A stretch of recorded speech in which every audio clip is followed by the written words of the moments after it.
저희가 계속 출애굽기의 말씀을 보고 있는데 오늘은 이제 모세가 지난주에 하나님으로부터 거룩한 산에서 하나님의 산에서 부르심을 받고 오늘은 드디어 애굽으로 가는 장면이 나오고 있습니다. 보통 우리는 모세를 민족의 이스라엘의 가장 위대한 지도자라고 부릅니다. 그런데 지금 이 모세의 모습을 보면 제가 보기에는 그런 위대한 지도자와는 거리가 많이 있어 보입니다. 보통 지도자라고 하면 이렇게 카리스마 있는 모습을 여러분 생각하지 않으십니까? 그런데 모습은 전혀 그런 카리스마와는 관계가 없는 사람 같아요. 또 보통 리더들은 야망이 좀 있습니다. 뭔가를 좀 크게 해보겠다라고 하는 야망이 있죠. 그래서 보통 리더들이 항상 큰 걸 좋아해요. 그리고 리더의 그 야망 때문에 그 밑에 있는 사람들이 굉장히 많은 고생을 합니다. 사실은 야망이라고 하는 것은 이 땅에 이루기가 어려운 것들일 가능성이 있거든요. 근데 밑에서 그것을 만들어내려고 하다 보니까 참 많은 고생을 하게 되죠. 오늘 말씀에서 보는 모세는 그저 자신감 없는 80 먹은 노인에 불과합니다. 얼마나 자신이 없었는지 이 장인에게 가서 자기 애굽으로 다시 돌아가려고 한다라고 말을 할 때도 한번 가보려고 한다라고 말하는데 뭐라고 말하냐면 내가 애굽에 있는 내 형제들에게 돌아가서 아직 살아있는지 한번 확인 좀 해보고 싶습니다 라고 하는 말을 합니다. 굉장히 자신이 없었던 거예요. 왜냐하면 잘 알았던 거죠. 애굽에서 있는 그 학대가 얼마나 크고 그 노역이 무거운지를 알기 때문에 설마 살아있겠어? 라고 하는 생각을 가졌던 것 같습니다. 그리고 심지어는 왜 자기가 애굽으로 가게 됐는지 하나님께서 주신 사명도 이야기하지 않아요. 그냥 가보겠다고 변명을 하는 거죠. 나중에 18장에 가면 이 이드로가 나중에 그 모세가 한 그 일들을 다 듣고 모세를 찾아오는 장면이 나옵니다. 그제서야 자초지종을 다 말합니다.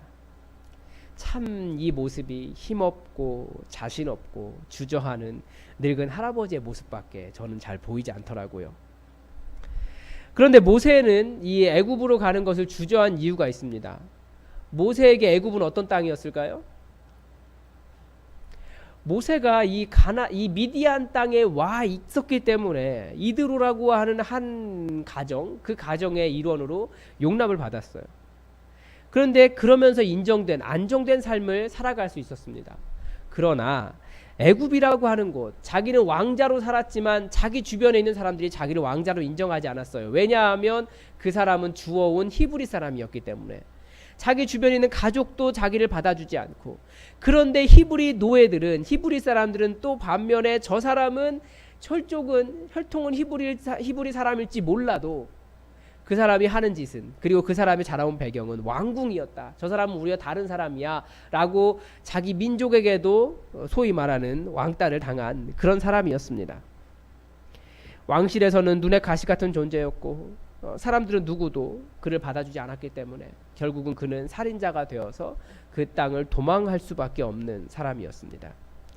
즉 애굽 땅은 자기가 그토록 잊고 싶어 하던 것인지 모르겠어요. 아예 신경도 쓰지 않고 살았어요. 그래서 영화 제목 있지 않습니까? Back to the Future. 자기의 미래를 향해서 가야 되는데 다시 자기가 과거에 그 싫었던, 다시 마주대하고 싶었던 그 과거로 돌아가야만 했다라는 거예요. 그래서 그 상황이 모세에게는 굉장히 힘들고 무겁고 어려운 곳이었을 것 같아요. 그래서 모세를 우리가 생각하는 일반적으로 말하는 카리스마 넘치는 위대한 지도자들과 비교하면 안 됩니다. 모세는 연약한 사람이었고 상처도 많은 사람이었습니다.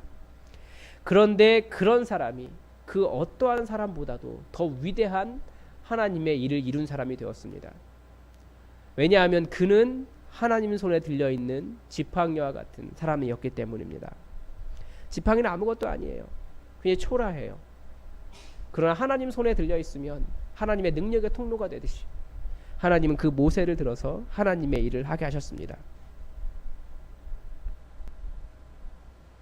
우리도 마찬가지입니다.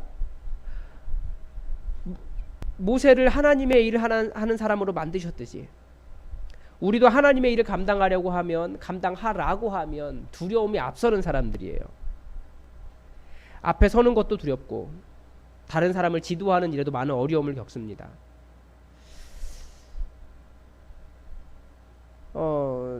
저도 그 목사가 이런 일을 하는 사람인 줄 알았다면 잘 이곳에 오지 않았을지도 몰라요. 하나님께서 이걸 잡지 않으셨으면 안 왔을 텐데. 그래도 또 알죠. 하나님께서 잡아서라도 결국 여기도 오실 거라는 거. 그래서 감사하면서 하는 거예요. 사실은 저는 굉장히 내성적인 사람이거든요. 맨 처음에 기질 테스트라는 거 하잖아요. MBTI 검사를 하고 워크샵을 하는데, 이렇게 워크샵을 어떻게 했냐면 같은 기질끼리 묶어놨어요. 그런데 정말 이 워크샵 하기 위해서 너희들이 어떤 사람이냐 서로 적어봐라 하는데 서로 말이 없는 거예요. 굉장히 내성적인 사람들만 모아놓은 거죠. 그래서 저희 기질을 설명하는데 그 워크샵 설명하시던 분이 뭐라고 말씀하셨냐면 세상에서 원하지 않는 성격이다. 그렇게 말씀하셔서 정말 크게 놀라고, 내가 그런 사람인 걸 다시 확인하고 많이 저 자신에게 실망했던 때가 있습니다. 그래서 저는 이 모세의 모습이 굉장히 위로가 되는 거예요. 힘없고 주저하고 사명이라고 하는데 하나님 저 못하겠습니다라고 말하는 이 모습이 왠지 저와 똑같은 것 같아요. 그래서 너무 감사해요. 그런 사람이 하나님의 일을 감당할 수 있다.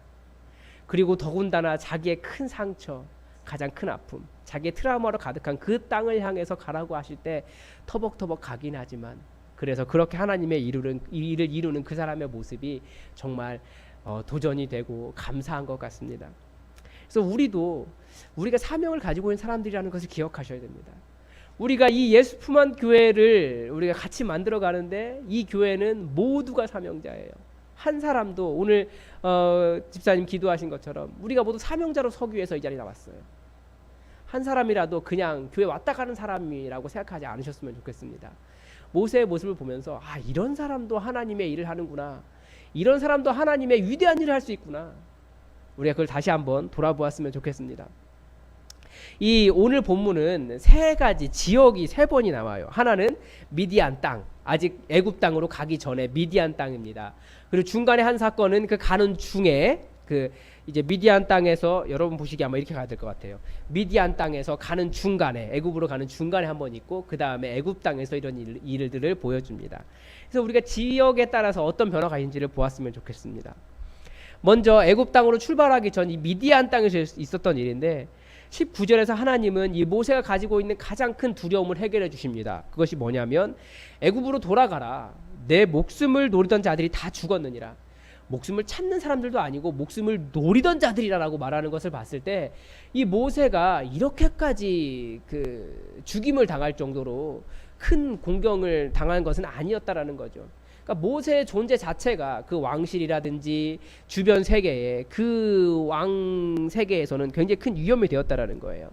그래서 제거해야 될 목표였지 그 죄 때문에 죽어야 될 사람이 아니었다라는 겁니다. 그러니까 공소시효 없는 정치범에 더 가까웠던 거죠.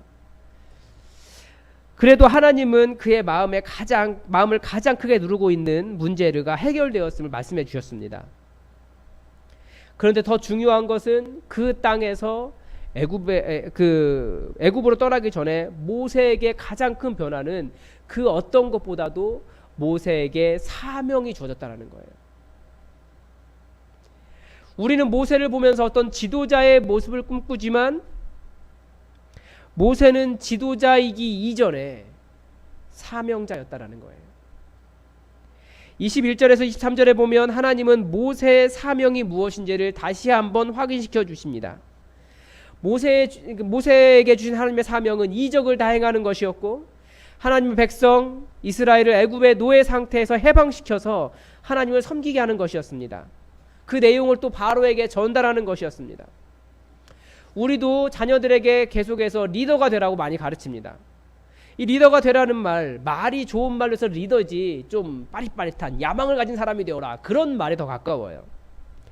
그래서 야망이 있는 리더보다는 우리는 사명자가 되어야 됩니다. 이런 야망을 정당화하기 위해서 교회에서 사용하는 말이 있어요. Boys be ambitious. 많이 들어봤던 말이죠. 네, 여러분이 중학교 다닐 때 항상 외웠던 Boys be ambitious. 근데 거기 한 가지를 더 해놨어요. In Christ. 그러니까 예수님 안에서 야망을 가져라 라고 말하지만 결국은 야망 가지라는 얘기밖에 되지 않아요.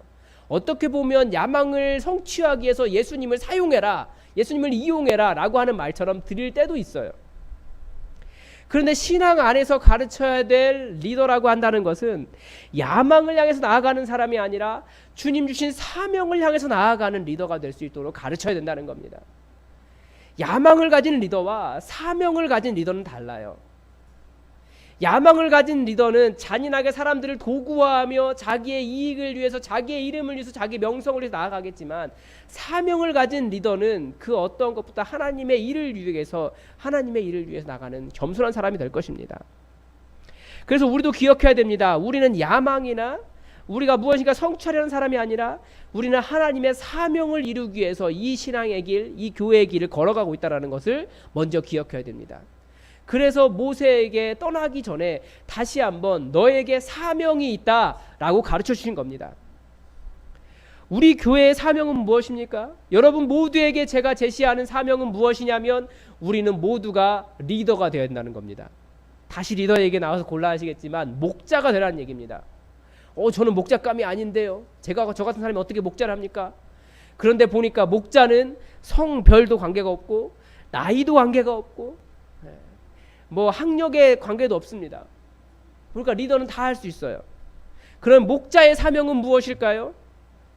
목자의 사명이란 주님으로부터 한 목장, 한 공동체를 영적으로 돌보는 일에 부름받은 사람들입니다. 그리고 내 목원을 또 다른 목자로 세우는 것이 목자의 사명입니다. 네, 한번 다 같이 따라해 볼까요? 어떻게 해요? 한 공동체를 영적으로 돌보는 일, 목원을 또 다른 목자로 세우도록, 그것이 우리가 목자로 부름받은 사명입니다. 다 해야 되는 거예요. 그래서 우리는 이 작은 교회, 교회 전체를 이끌어가라고 말하는 거 아니에요. 작은 교회, 자기가 감당할 수 있는 15명 안쪽으로, 뭐 3명이라도 괜찮아요. 그런 작은 교회를 이루어서 그 작은 교회를 통해서 목자가 되고, 그 목장에 있는 목원을 또 다른 리더로 세울 수 있는, 목자로 세우는, 그것이 우리 교회에 주어진 사명입니다. 그런데 이 사명을 가진 사람은 자신의 힘으로 그것을 감당하는 것이 아닙니다. 자신의 힘으로 감당하게 되면 결국은 결과를 자랑하게 되고 혹은 실패하게 되면 낙심하게 될 겁니다. 그러나 모세가 애굽으로 떠날 때 그 가지고 있었던 것 딱 하나였습니다. 그 사명뿐만 아니라 뭐라고 이야기하냐면 그 손에 하나님의 지팡이가 들려 있었다라고 말하고 있어요. 그 사명도 하나님의 것이고 능력도 하나님의 것이고, 그 말은 결국 그 결과를 책임지시는 분도 하나님이시고 그 결과를 만드시는 분도 하나님이시라는 거예요. 그래서 목자에게 가장 큰 덕목은 나는 아무것도 아닙니다, 겸손하게 섬기며 하나님을 의지하는 것이 먼저입니다. 그래서 계속해서 이것이 하나님의 것입니다 라고 말하는 거예요. 사명은 사실 결과를 바라보지 않아요. 내가 얼마나 빨리 일을 이뤘느냐, 내가 얼마나 위대하게 일을 이루었느냐, 이런 것을 바라보는 것이 아니라 정말 어떻게 하면 내 목원들을 잘 돌볼 수 있을까, 영적으로. 그리고 어떻게 하면 이들을 다시 한번 리더로 세울 수 있을까, 목자로 세울 수 있을까, 여기에 관심을 갖고 기도하며 섬긴다라는 거예요. 그래서 또 이 말은, 결과를 바라보지 않는다라는 말은 너무 멀리 보지도 않는다라는 겁니다. 하나님은 멀리 보도록 하지 않으세요. 멀리 보면 많은 사람들이 아주 두려워해요. 그래서 희한하게 사명은 항상, 사명자는 하나님이 앞에까지만 보여주세요. 그래서 지금 모세에게 주어진 사명은 뭡니까? 애굽으로 떠나는 그 첫 발걸음을 떼는 게 모세에게 사명이었습니다. 그러니까 우리에게 믿음의 도전이 다가오면 우리는 멀리까지 바라보면서 여러 가지 계산을 해요. 그러면서 내가 이것을 감당할 수 있을까? 물론 제자가 되는 데는 감당해야 되지만, 그 감당해야 된다는 것이 뭐냐면 부르심에 순종해서 그 한 걸음 앞을 뛰는 게 부르심에 순종하는 겁니다. 그래서 일단 모세가 움직여야 하는 것, 그것이 애굽으로 떠나는 것, 이것이 사명이었습니다. 결과도 생각하고 짊어질 부담도 느끼니까 사명을 거절하게 됐지만, 우리 교회 모두가 다 사명자라는 것을 기억하시면서 보여주시는 곳, 그 한 걸음씩만 앞으로 나가면 하나님의 일이 이루어집니다. 그래서 첫 번째 여러분에게 주어진 부담이 뭐냐면 1:1 제자 양육, 교사 양육, 교사 훈련이었어요. 예. 아주 많은 분들이 등록하셨습니다. 우리 교회 등록교인이 아니라 예배교인의 3분의 1이 등록하셨어요. 아주 큰 일인데, 예. 아직 교재를 충분히 준비했기 때문에 마음에 부담이 있으신 분은 지금이라도 늦지 않으셨습니다. 내가 이거 어떻게 감당하지? 어떻게 한 학기를 전부 투자하지? 그런 생각하지 마시고 일단은 한번 신청해 보시라니까요. 거기서부터 시작하는 거예요. 결과도 부담도 다 하나님께 맡기는 겁니다.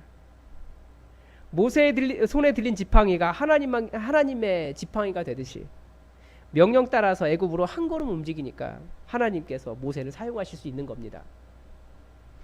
두 번째 사건은 이제 길 가는 중간에 일어났습니다. 중간에 가는 숙소에서 발생을 했는데요.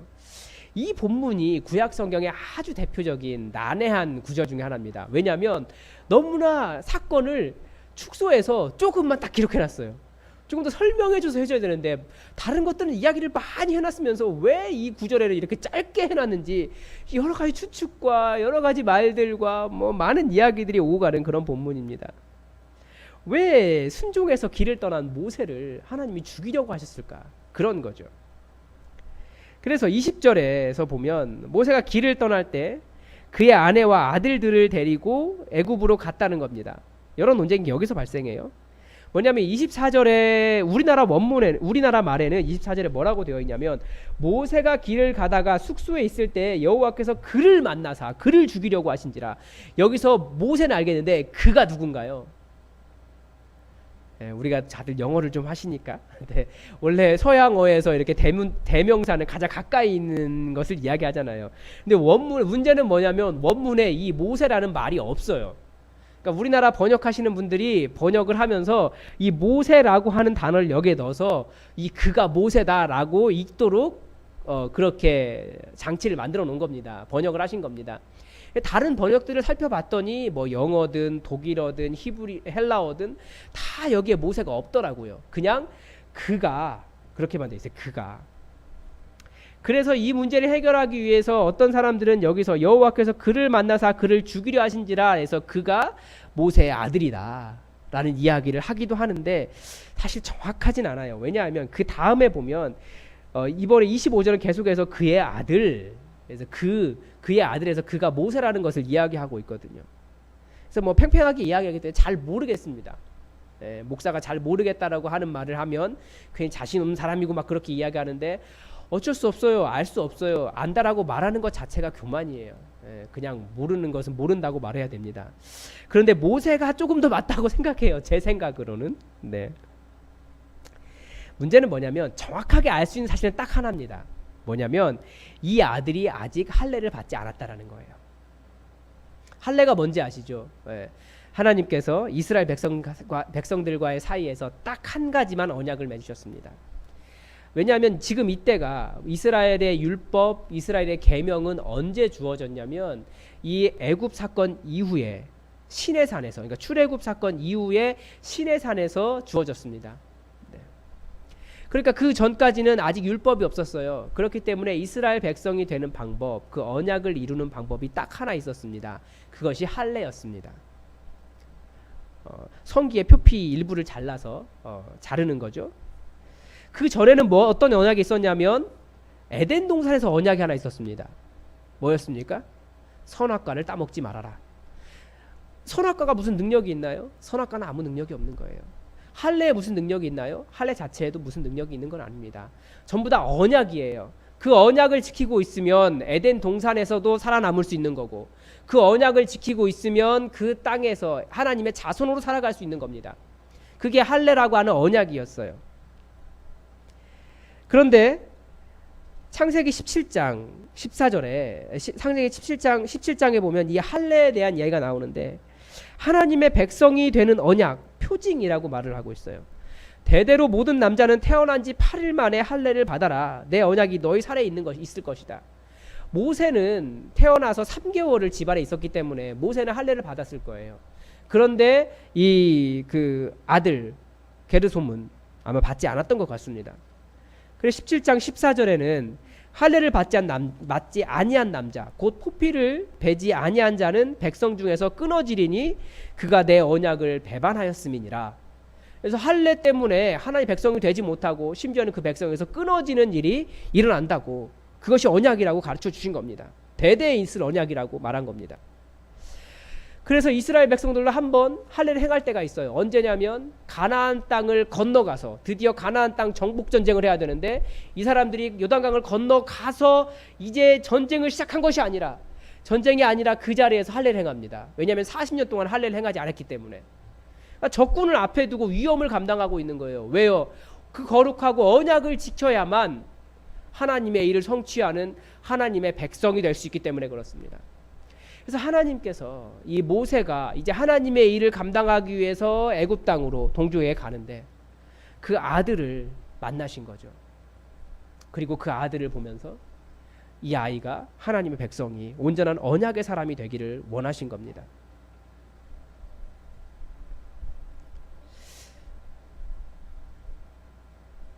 이게 뭐랑 비슷하냐면, 우리가 교회에서 하나님의 일을 하고 교회를 섬기는데 여러 가지 봉사를 하는데 알고 보니까 그 사람이 그리스도인이 아닌 거예요.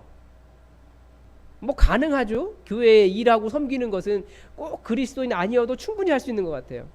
그런데 교회는 기본적으로 다 전제로 깔고 있는 것이 뭐냐면, 교회 섬기는 사람은 모두가 다 예수님을 영접한 사람들이에요. 그래서 교회의 믿음의 신앙은 항상 예수님을 영접했는가, 복음을 영접했는가, 그리스도의 사람이 되었는가, 여기에서부터 우리는 항상 모든 사역을 시작합니다. 그래서 어떤 것보다도 그리스도인, 이 교회는 예수님을 나의 주인으로 영접하는 것, 그 일이 첫 번째입니다. 그 지점이 처음이고 그 지점이 전부입니다. 그래서 언약의 사람, 하나님의 사람 되는 것, 그것이 하나님의 일을 하는데 첫 번째입니다. 그리고 본문에 난해한 표현이 또 하나가 있는데, 십보라가 자신의 남편을 피남편이라고 말합니다. 진실로 당신은 나의 피남편이라 라고 하는 말을 합니다. 하나님께서 모세를 죽이려고 하시니까 이 십보라가 돌칼을 가져다가 아들의 포피를 베어서 그의 발에 갖다 대면서 당신은 참으로 내게 피남편이로다 라는 말을 했습니다. 그랬더니 하나님께서 그 사람을 놓아주셨습니다. 이 당신은 나의 피남편입니다 라고 하는 표현이 무슨 표현이냐면, 결혼할 때 신부가 남편에게 하는 표현이라고 합니다. 고백이라고 그래요. 그러니까 결혼하면서 이제 우리는 완전히 피로 맺어진 하나입니다 라고 하는 표현이라고 합니다. 그리고 당신이 어디로 가든지 내가 항상 따라가겠습니다 라고 하는 언약의 표현입니다. 문제는 이 성경이 이 피남편 사건과 이 모세가 도착한 그 애굽 가는 길 너무 짧게 축소해놨다는 거예요. 뭘 아주 크게 생략해 놓은 것이 뭐냐면, 이 사건 후에 십보라와 아이들이 어디로 갔을까요? 모세를 따라 애굽으로 갔을까요? 아니면 자기 집으로 돌아갔을까요?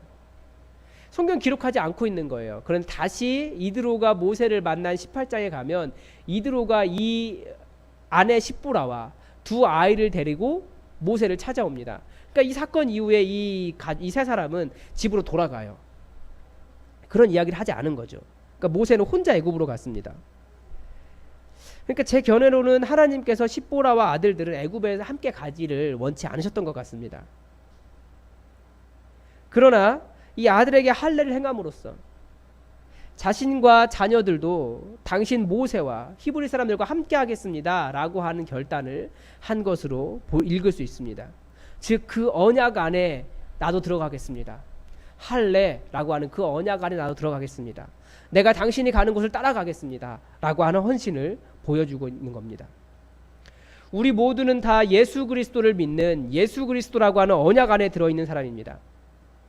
일이 되냐 되지 않느냐는 중요하지 않습니다. 하나님도 이 모세의 자녀가 하나님의 일을 하려고 가는 그 길에 하나님의 언약 안에 들어있지 않는다면 하나님의 사명자인 그 모세의 목을 조를 정도로 너 아니어도 하나님의 일 할 수 있는 사람이 있다라고 말하면서 언약 안에 들어오기를 간절히 원하셨습니다.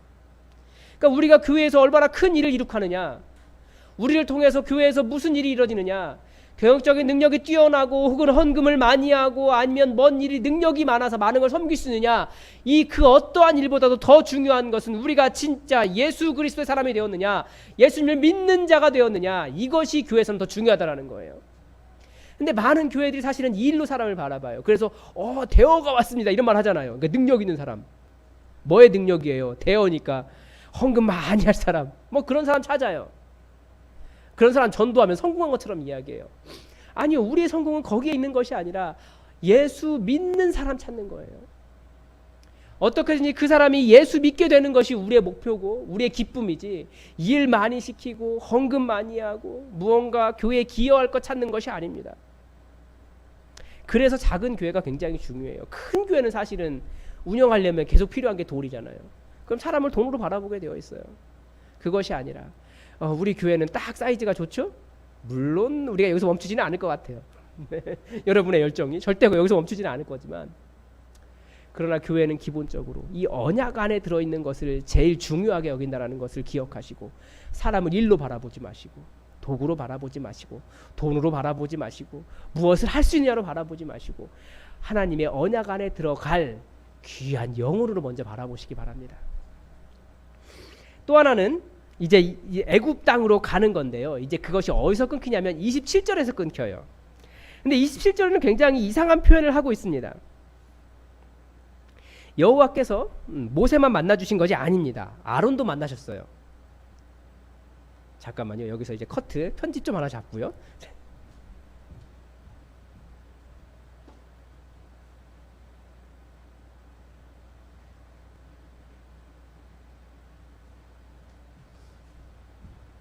이게 감기가 걸린 것이 아니라 저도 몰랐는데 오늘 저희 딸이 얘기해줘서 알았는데, 사람은 말을 할 때 숨을 쉬는 게 아니더라고요.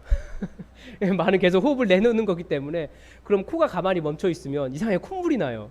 말을 많이 하다 보면. 네, 여러분 이해해 주십시오. 앞으로도 가끔 그럴 것 같아요. 다시 편집 좀.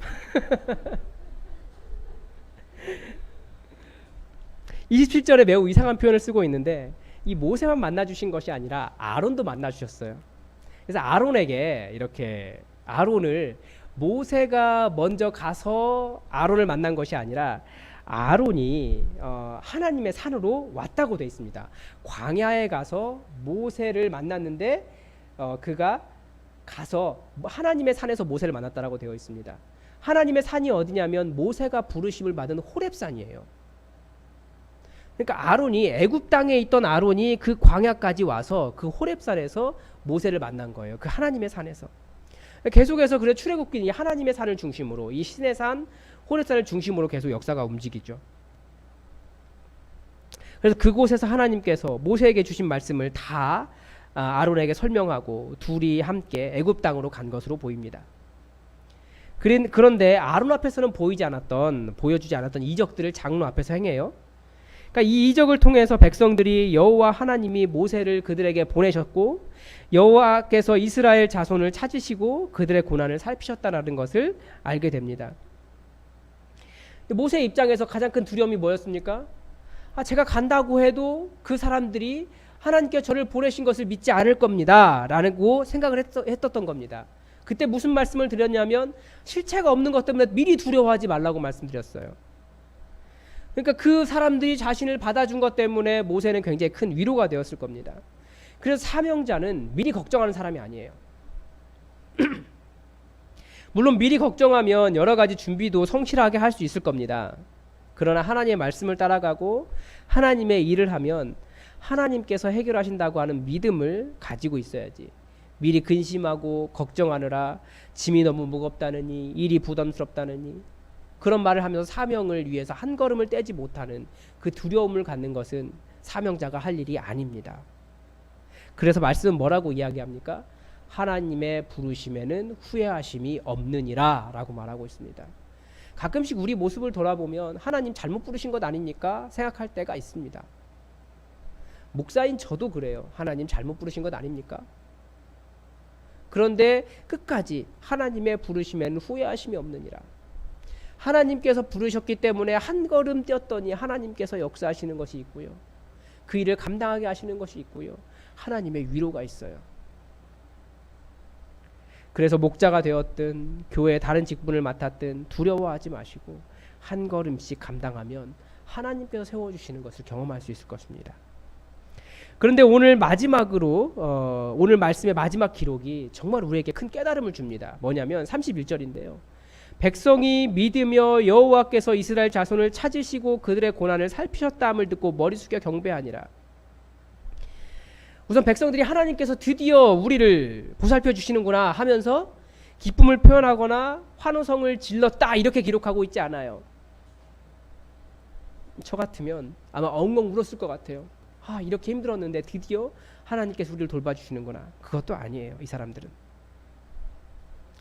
그러나 이들은 그렇게 하지 않았습니다. 또 더군다나 여기에는 모세나 아론의 이름이 등장하지도 않아요. 그만큼 그들의 존재감은 없었습니다. 무엇만 남아 있었습니까? 하나님의 메시지만 남아 있었습니다. 즉 사명을 이루는 자리는 사명자가 중요한 것이 아니에요. 그 사명자가 이룬 하나님의 일이 더 중요하고 더 근본적으로는 하나님 그분이 제일 중요합니다. 우리는 사명을 감당하면서 우리 사람들이 우리를 알아주지 않으면 실망하고 낙심하고 섭섭해합니다. 그래서 사탄도 마귀도 제일 억울해하는 게 있대요. 내가 하지 않은 일로 그러니까 마귀가 하지 않은 일 때문에 사람들이 알아서 섭섭해한대요. 섭섭하게 하는 건 마귀도 하지 않았는데 스스로 한다는 거예요. 놀라운 역사죠.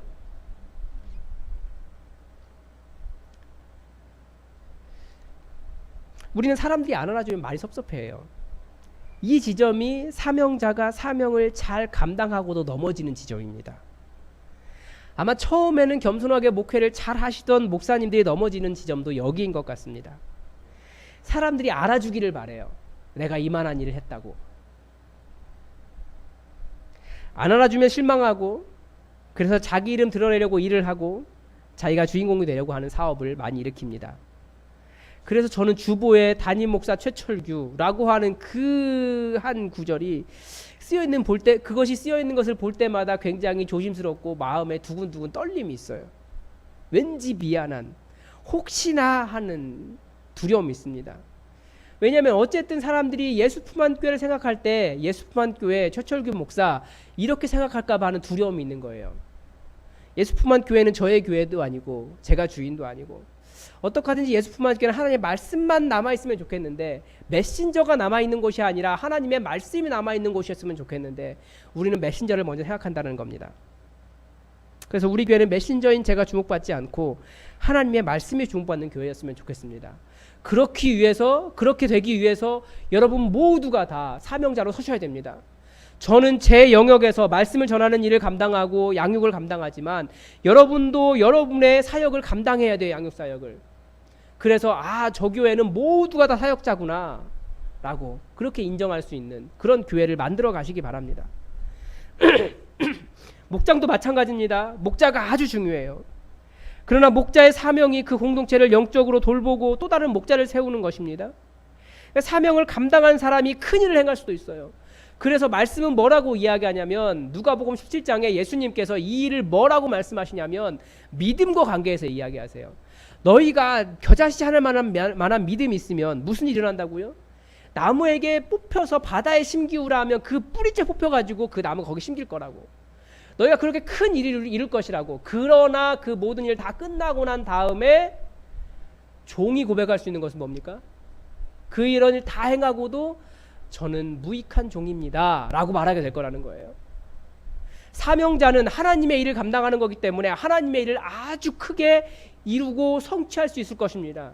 예수님도 우리에게 예수님보다 더 큰 일을 이룰 거라고 말씀하셨습니다. 그러나 그 끝에 가서 내가 남고 내가 내 이름을 남기려고 하는 것이 아니라 저는 무익한 종입니다. 사명을 감당했을 뿐입니다. 마땅히 해야 될 일을 했을 뿐입니다 라고 하는 무익한 종의 그 겸손한 모습을 가져야 된다는 겁니다. 그런데 한국교회는 어떻게 되냐면 종이 주인공이 됐어요. 처음에는 하나님의 종으로 시작했는데 결국은 하나님의 종님이 되었어요. 그렇게 대우받기를 원해요.